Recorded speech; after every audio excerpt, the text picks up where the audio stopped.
Tapi ada tuh WhatsApp grup diskusi para Ada pelatih. banyak. Kebetulan saya salah satu eksekutif komite asosiasi pelatih Indonesia. Jadi seluruh Indonesia ini saya punya grup. Jadi Ceritanya apa aja tuh? ya ceritanya semuanya intinya sama. Mereka berharap segera ada kegiatan aktivitas sepak bola karena ribuan loh yang terdampak dengan Saya paling nggak yang saya tahu nih, hampir dua kali diputuskan ya untuk jalan kompetisi terus dibatalkan lagi. Betul. 2 kali atau Dua lebih? kali, betul. Udah 2 kali. Iya. Oktober dan kemudian November dan kemudian Februari. Iya. Di Eropa udah mulai semua ya? Betul, ya. Tanpa penonton? Tanpa penonton. Dan sebetulnya kita juga kemarin dalam regulasi yang dibuat oleh LIB, operator kompetisi, tanpa penonton. Ada nggak negosiasi dari PSSI atau dari federasi bicara ke pemerintah supaya boleh? Setahu saya sudah pernah dilakukan. Tapi nggak diizinkan? Saya tidak tahu apakah maksimal atau tidak ketika itu. Ini Pak dong Menteri Olahraga kita ini. Kalau Menteri Olahraga sudah waktu itu cukup maksimal. Karena saya sendiri maksimal membela pemerintah atau maksimal bela klub? Waktu itu menginginkan kompetisi berjalan. Ya, karena ada tuntutan dari Sintayong sendiri pelatih nasional untuk supaya digelar ini kompetisi. Tujuannya adalah supaya proses untuk rekrutmen pemain menuju tim nasional itu dengan mudah bisa dipantau. Yang dalam waktu dekat apa kompetisi buat tim nasional? Tim nasional ini dalam waktu dekat ada Piala AFF ya, itu ASEAN. Antar negara ASEAN itu senior, kemudian ada SEA Games yang sudah di depan mata juga. Nah, baru kemudian persiapan untuk untuk Piala Dunia 2023. Jadi dia nggak ada bahan juga ya sekarang ya? Oh iya, pasti seorang pelatih, kan pelatih tim nasional itu selalu melihat pemain itu dari kompetisi. Kenapa nggak diganti aja coach? Sementara belum diizinin ganti pakai PlayStation. Justru di situ sekarang olahraga sepak bola yang lebih banyak diminati ya. Karena pelariannya semua, main online itu betul. semua. Betul. Oke. Nah, saya masih tertarik sama soal sepeda itu tuh. Maksudnya kan secara alamiah, secara nggak langsung orang jadi konsolidasinya ke sepeda semua kan. Yang main bola juga akhirnya jadi main sepeda. Betul. Yang banyak berbagai latar belakang tadi itu jadi main sepeda semua. Nah, cuman saya lagi mikir apa keuntungan dari pemerintah, dari negara, dari cabang untuk melihat ini kan. Maksud saya ya oke lah orang dagang sepeda jadi untung kiri kanan gitu. Tapi apa yang bisa kita ambil dari ramainya orang main sepeda ini di tengah pandemi? Sebenarnya kalau dari sisi kita di national team, satu tadi kita lebih mudah scoutingnya dengan parameter yang kita punya. Kemudian kalau dilihat dari masyarakat Indonesia secara keseluruhan, artinya anak-anak muda sekarang ini jadi senang olahraga. Yang tadinya pulang pagi sekarang bangun pagi, seperti itu, Bung. Jadi ya lebih bangun pagi main sepeda sampai pagi lagi. Iya, jadi lebih masyarakat olahraga gitu. Itu yang sebenarnya yang semboyan ini dulu ada, sekarang benar-benar ada gitu. Seperti itu sih. Itu nggak ada dibikin kompetisi main sepeda antar kota gitu? Sama. Dari izin. Oh, nggak diizinin? Berapa kalau sepeda? Sama. Tapi kalau diam-diam ada nggak? Ada, namanya latihan. Jadi kami mensiasatinya dengan namanya latihan bersama, latber.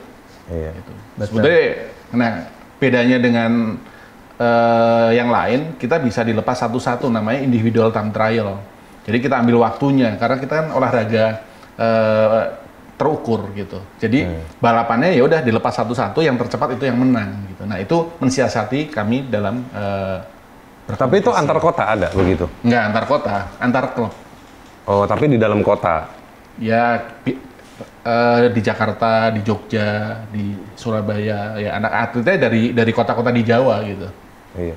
Kalau waktu tahun lalu kan ada tuh kompetisi yang jogging tapi dia bukan di satu tempat, atau maraton bukan di satu tempat, tapi dia akumulasi. Jadi register ke satu web internasional. Strava. Lalu virtual. Nabung. Yeah. Jadi nabung ketinggiannya sama nabung jaraknya sama waktu. Kalau sepeda ada yang kayak gitu juga? Awal-awal pandemi kita bikin, bukan kita, banyak teman-teman dari komunitas bikin seperti itu. Jadi mereka berlomba secara virtual. Ada aplikasinya, ada alatnya gitu. Dan sudah berapa kali ini berjalan. Setiap event itu hampir 500 sampai 1000 orang. Oke. Gitu. Ini kan pandemi masih panjang ya. Pandemi masih panjang. Saya lagi berpikir kira-kira keseruan apa lagi main sepeda tuh. Tapi ini kan juga bakal beririsan sama negara yang makin rese ngatur kan. Misalnya kalau tadi misalnya main sepeda ke luar kota. Sekarang kan lucu tuh periksa antigen pintu keluar tol sama bandara sama stasiun. Nah jalur sepeda lewat mana? Ada satgas nggak yang nungguin? Kan nggak ada. Nah mudah-mudahan saya juga nggak ada. Biar teman-teman yang main sepeda ini bisa lancar. Tapi yang saya mau pikirin adalah keseruan apa lagi nih? Kita pandemi mungkin masih setahun lagi kayak ngadepin. Vaksin katanya baru 10 tahun beres. Yang dibantah sama Mas Muldoko ya kan? Nah katanya wah itu salah risetnya. Oke lah, mungkin 5 tahun atau mungkin 3 tahun. Tapi kan masih 3 tahun. Dan dugaan saya pasti praktek atau main sepeda ini masih besar. Nah cuman kira-kira keseruan apa lagi yang bisa dilakukan dan juga kontribusinya misalnya kayak organisasi sepeda, orang-orang bike to work, bike for all-nya di Indonesia kayak bike to work. Nah itu mungkin bisa bangun inisiasi-inisiasi. Ada ide nggak? Kalau saya pikir ya, atau kalau misalnya main sepeda sambil pegang bola gitu atau gimana? Enggak lah. Jadi fenomena main sepeda ini mungkin karena situasi saja yang mengharuskan mereka melakukan itu, Bang. Sama dengan fenomena di sepak bola. Di sepak bola itu sekarang justru komunitas mantan-mantan pemain itu di seluruh Indonesia itu lebih aktif daripada anak-anak mudanya. Jadi sekarang di semua lapangan sepak bola yang diizinkan untuk diadakan pertandingan itu mulai dari pagi sampai malam itu full book, Bang. Semua komunitas. Contoh saya sendiri punya mungkin belasan puluhan komunitas. Saya bisa bola main tuh ya? Persija All Star, saya bisa main PS Abri, saya bisa main PSAL, saya bisa main di... Itu jadwalnya tiap minggu? Terus, iya benar. Dan itu seminggu bisa kalau saya ikutin ini. Contoh hari ini yang undang saya main 3 klub. Bayangin. Tapi datangnya ke sini. Nah, saya milih ke sini karena saya lagi cedera di kaki. Kalau saya nggak cedera, saya udah pergi nih. Oke. Betul. Jadi situasi kayak gini menurut saya ini hanya bagian dari bagaimana mereka membunuh waktu, membunuh kejenuhan. Jadi mereka langsung berolahraga, membuat satu kegiatan, aktivitas yang positif. Dan mungkin nanti kalau begitu COVID ini sudah mulai reda, saya rasa akan terseleksi mana sih yang benar-benar atlet sepeda, yang benar-benar hobi, atau mana yang cuma sekedar have fun, terus kemudian oh ini fase ini sudah lewat, mereka balik lagi aktivitas yang lain. Menurut saya ini hanya seperti itu, Bang. Tapi memang kita benar setuju harus diantisipasi bahwa sekian tahun ini masih akan menjadi satu aktivitas yang sangat kredit nantinya. Kredit dalam artian semuanya akan mengarah ke 2 cabang olahraga yang kebetulan sepeda dan sepak bola ini. Karena yang paling murah dan paling mudah. Iya. Olahraga lain nggak ada yang kedengeran ya? Paling lari ya masih. Iya. Lari yang tadi saya bilang. Lari. Aerobik ya, senam aerobik kan nggak boleh, musik ngumpul-ngumpul nggak boleh. Iya. Ya, tapi tempat fitness sudah buka lagi sekarang? Ya, adalah yang sudah mulai buka. Jadi yang memang paling ramai sepeda, sepak bola, basket mungkin ya? Iya. Lari kan juga aerobik training, Bang. Iya. Oke, terakhir nih. Biasanya kalau pembawa acara bilang terakhir, jangan percaya. Kadang-kadang suka ada lagi pertanyaan. Iya. Kalau spot main sepeda yang bagus di mana aja? Di daerah? Spot main sepeda itu... Kasih info lah buat teman-teman barangkali. Kalau saya tahu misalnya di Sumba tuh bagus. Sebenarnya di Indonesia ini surganya bermain sepeda. Karena banyak sekali tempat seperti tadi Bung Haris sampaikan di Sumba itu tempat yang memang agak jauh tapi jalanan sepi. Lawannya cuma sapi sama anjing. Ya. Kemudian kalau kita di Pulau Jawa kita bisa lari ke daerah Jogja. Jogja itu rutenya bagus sekali, jalanannya halus semuanya. Bisa naik gunung sebanyak mungkin, turun gunung sebanyak mungkin, di pinggir pantai, di jalur Dendels, itu bisa dipakai juga. Kalau yang di daerah Jawa Timur mereka suka uphill bisa naik ke Bromo, yang senang mountain bike bisa main di Malang, main di Bromo juga. Soalnya banyak sekali Indonesia. Sumatera ada yang bagus. Sumatera apalagi dari Aceh sampai ke Lampung itu juga sama. Banyak daerah-daerah yang memang belum terjamah atau belum kelihatan, tapi sekarang sudah mulai di Instagram teman-teman komunitas misalnya di Lampung, di Medan, mereka udah tahu semuanya rute-rute yang bagus untuk kita bermain. Cuma Kalau kendalanya, kendalanya baik lagi kita nggak bisa pergi-pergi jauh. ada nggak fasilitas yang memudahkan mereka untuk ke sana selain lewat darat? Pesawat? Sejauh ini kita mainnya ya, misalnya kita orang tinggal di Pulau Jawa ya main hanya sebatas Pulau Jawa. Kalau yang di Sumatera, Bali. Jadi memang perginya masih cuma lewat darat? Darat, ya. Untuk amannya ya, untuk aman. Tapi kalau memang ada yang berani, waktu akhir tahun kemarin juga banyak yang ke Bali bawa sepeda. Di Bandung juga luar biasa. Luar biasa komunitasnya. Di Bandung. Saya Bandung selalu luar pergi biasa. ke Cikole. Ya, di situ, Cikole. ya. Ya. Di situ. Itu tempat main sepeda juga? Oh banyak, ya. Itu mau main naik turun, mau naik turun. jalan raya. Ya. Kita nggak ada ini ya, kemah sepeda gitu, misalnya di satu tempat main sepeda, ada kemah nginep 2 hari, 3 hari? Ada. Banyak. Di mana? Banyak, betul. Di mana? Di Bogor ada, di Bandung Di ada. Ranca Upas itu, Ranca ya. Upas, betul. Udah nyobain semua? Sudah, saya Ranca Upas sudah. Tapi Nakal ya main sepedanya ya? Udah kemana-mana dia. Saya Kalau malah dia kan nginep. kalau dia emang pengurus sepeda. kalau saya sampai nginep kemarin di Ranca Upas itu. Oh iya? Asik banget, ya. Asik banget. Ada tempat campingnya juga? Ada tempat camping semua komplit gitu. Jadi main sepeda di sana tuh? Bawa dulu mobil, baru kita naik sepeda gitu. Oke. Ya, nanti pindah lagi kita sepeda lagi. Kalau bola nih coach, Ya, buat masyarakat, sarannya gimana? iya. Yang pertama sih kalau Ini sih kan bola- nggak bisa dihindari ya, orang pasti main di. Betul. Saya selama pandemi ini cukup keliling ke beberapa kabupaten gitu. Memang betul orang nggak terlalu aware dan karena mereka juga aman kan, ketemunya dia aja, nggak ada intervensi dari orang luar yang dicurigai bawa virus. Jadi ya mereka main volley, main bola, ngumpul kayak gitu kan. Ya, karena jujur sampai dengan hari ini nggak ada data yang mengatakan bahwa atlet sepak bola meninggal karena ini. Sampai dengan hari ini loh ya. Kalau yang terkena oke, banyak. Banyak ya? Banyak. Gara-gara Tapi- main bola? Iya, tapi kalau gara-gara main bola justru kemarin yang meninggal, maaf ya, kawan dekat saya almarhum Ricky Yakob karena jantung, jantung. ya, dan beberapa teman jantung. Tapi yang kemarin teman-teman pelatih meninggal, ya memang mereka punya penyakit penyertaan, mereka kena COVID. Itu cepat, ada banyak. Sorry saya potong. Ya. Ada nggak klaster COVID? Gara-gara main bola, main sepeda? Nggak ada sih. Sob. Nggak pernah denger ya? Sejauh ini sih biasanya mereka sebelum berolahraga itu yang dia bawa. Tapi pada saat berolahraga sampai hari ini belum ada. Kecuali kemarin ada di Eropa pembalap, salah satu pembalap top 3 kali terdeteksi terkena Ya, virus. tapi dia kan, Tapi dari luar sebelum dia berlatih. jadi bukan karena aktivitas olahraganya. Bukan.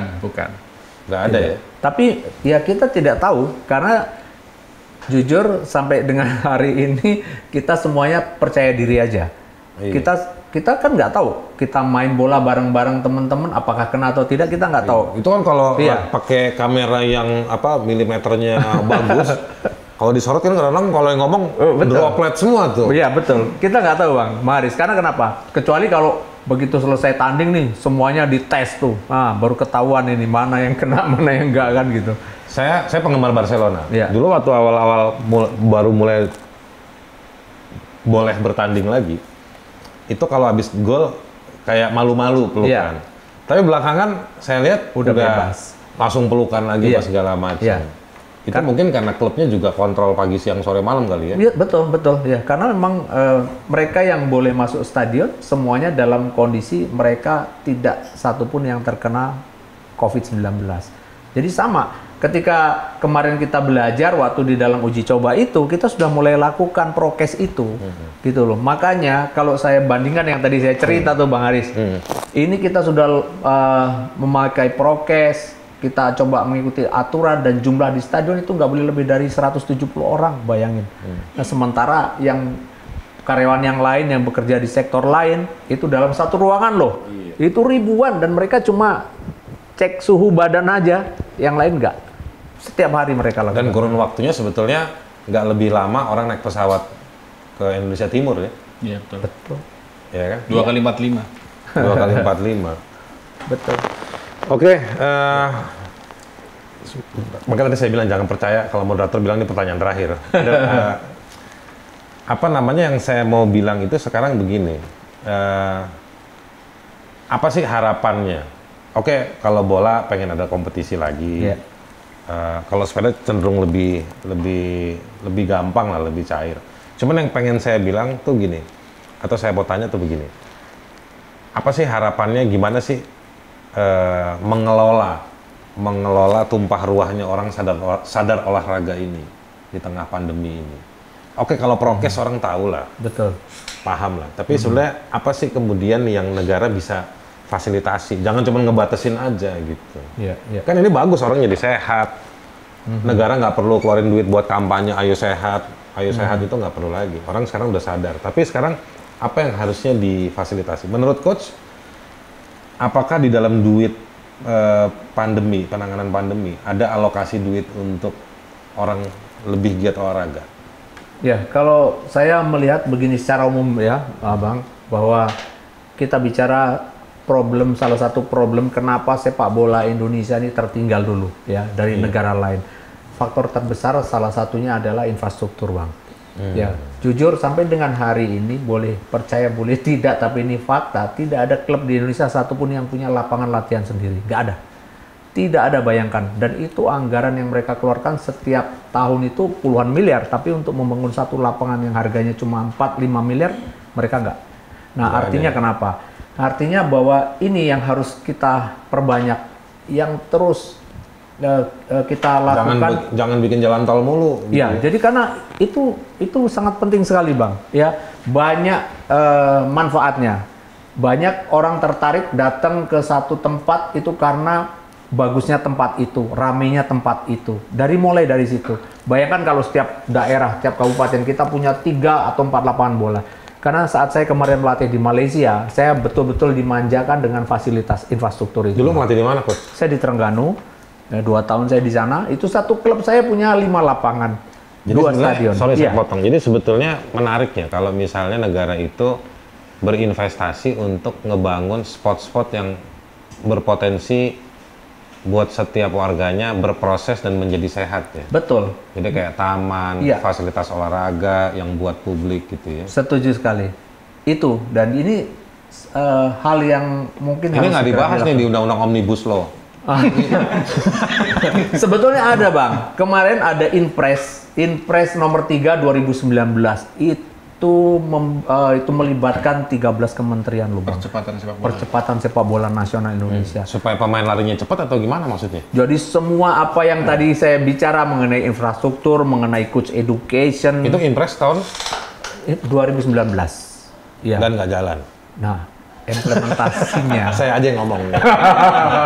Kita tinggal menunggu implementasinya itu. Itu saja. Tapi itu Inpres yang luar biasa. Karena di atas membuat iri cabang olahraga yang lain. Betul. Iya.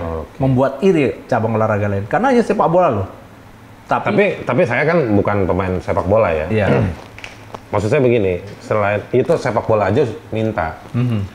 Tapi warga kan juga penting nih. Oh iya, betul. Jadi kalau setiap kota di setiap titik itu dibangun fasilitas-fasilitas. Kalau tadi kan sarannya mesti ke jalur Dendeles. Ya, kalau kita berbicara komunitas gitu. Tapi tadi pertanyaan dari Bung Haris ini sebetulnya sama dengan yang dijawab sama Coach RD ini. Kita sebenarnya banyak fasilitas nih. Kalau kami di federasi di balap sepeda, itu prioritasnya adalah atlet dan venue. Artinya apa? Venue ini harus kita bangun sebanyak mungkin untuk menumbuh kembangkan si bakat-bakat teman-teman yang tadi ada di komunitas atau di Cycling for All untuk bisa berlatih di venue tersebut. Jadi langsung menjurus nih. Oke, di sini ada velodrome. Di sini anaknya Bung Haris main sepeda, udah ke velodrome aja. Kita kenalkan dengan track. Kita kenalkan dengan BMX. Artinya itu sama dengan sepak bola. Jadi fasilitas pemerintah ini semakin banyak dibangun, pasti akan semakin banyak talent-talent yang kita temukan gitu, Bung. Oke, orang-orang sekalian, Coach Rahmat Darmawan, sekali lagi ini legend. Dulu gelandang serang ya? Ya, tapi saya banyak posisi jujur main. Di Persija pernah main gelandang, pernah main di striker, di Timnas malah saya main back kiri waktu SEA Games 93. Jadi banyak posisi. Itu kadang-kadang gelandangan. Sampai jadi back, sampai jadi back kiri kenapa? Karena waktu itu pertama kali Indonesia mengenalkan formasi 3-5-2, di mana butuh wingback yang naik turunnya itu harus sama, attacking dan defendingnya sama. Tapi seingat saya, seorang Rahmat Darmawan tuh selalu kontributif di timnya. Enggak itu. Menurut abang aja itu. Iya. Emang saya juga agak ngaco itu ngomong. Iya. Tapi ini jago banget main bolanya dulu. Nggak ada video-videonya ya? Masih ada sedikit-sedikit ya, ada ya. Yang nendang kayak Widodo Ceputra ada nggak? Oh itu cuma milik Widodo itu bang. Kalau aku nanti itu gol terbaik di Asia. Abad kemarin katanya di Asia. Iya betul di Asia. Abad kemarin dia dapat penghargaan. Kemana tuh orang sekarang? Ada, masih ngelatih di Persita kemarin. Widodo Ceputra ya? Iya, ikut pro license dengan saya. Nggak pernah berubah jadi Widodo B Putra atau A gitu? Dia kalau B sama A dia turun. Tetap C ya? Dia tadinya mau D, justru harus dia naik D bang. Oke, makasih Coach Rahmat Darmawan, Coach RD panggilnya ya? Coach RD. Dan juga Bujang. Orang-orang sekalian jadi begini, ngobrol ini dengan dua orang yang aktif di profesi olahraga. Sebetulnya ada banyak catatan, tapi saya yang menarik begini. Kenapa juga kita ngobrol soal tema olahraga di tengah pandemi ini? Karena ternyata ada kesadaran yang meningkat, ada jumlah yang melimpah ruah orang mau berolahraga. Saya pikir ada dilema di satu sisi bahwa bagaimana menghindari kumpulan-kumpulan untuk mencegah tertularnya virus. Tetapi di sisi yang lain, ini ada peluang yang gratis datang ke pemerintah maupun pemerintah daerah untuk memfasilitasi atau membangun sarana atau menciptakan ruang dan waktu buat warganya terlibat secara lebih rutin dan sebenarnya yang paling penting lebih membahagiakan. Banyak saya perhatikan kalau pilkada, wali kota, bupati mau bilang membahagiakan warganya. Tapi alokasi penanganan pandemi ini, alokasi budgetnya masih sibuk hanya dialokasikan untuk vaksin, dan juga beberapa hal yang lain, termasuk kembali lagi duit-duit APBN itu dipakai buat ngebangun infrastruktur. Dan kita nggak tahu apakah di rencana pembangunan infrastruktur yang digas lagi, dikencengin lagi sama pemerintahan Jokowi, itu ada duit untuk fasilitas dan sarana olahraga. Padahal jangankan warganya, atlet-atletnya aja masih ngelek, ya kan? Kalau di bahasa anak muda, kalau buat maksa aja nih bos. Jadi buat atletnya aja mereka masih gagal dapat fasilitas yang mumpuni. Meskipun udah ada impresnya, rencananya, janji mau dibawa ikut kompetisi yang skala internasional dan lain-lain. Nah, jadi sebetulnya ini momentum yang baik. Itu satu. Yang kedua, kalau Anda butuh banyak informasi, sebetulnya banyak sekarang akun-akun sosial media yang agak lincah ngasih informasi kalau mau main sepeda gimana, kalau mau main bola, main basket itu seperti apa. Tapi dua kawan ini juga cukup informatif di sosial medianya masing-masing. Ada akun, kalau mau beli akun saya aja. Nah, teman-teman yang aktif di dunia olahraga juga sadar banget bahwa sosial media itu banyak dipakai buat sharing soal lokasi dan juga soal cara berolahraga di tengah pandemi. Orang-orang sekalian, kita akan ketemu di Ngehamtam berikutnya. Coach, makasih. Kasih saya kesempatan untuk lebih serius dengan akun YouTube Haris Azhar Channel. Komunitas Cendol Production membantu saya untuk memproduksi, ya kan? Supaya tiap 2 hari bisa ada video baru. Saya tidak akan respon setiap saat komentar yang ada di setiap video, tapi saya akan banyak belajar dan tetap mencoba merespon pada kurun waktu tertentu semua komentar-komentar yang muncul di tiap video. Jadi jangan takut untuk berkomentar, karena itu milik kita untuk saling bertukar informasi dan saling mengapresiasi.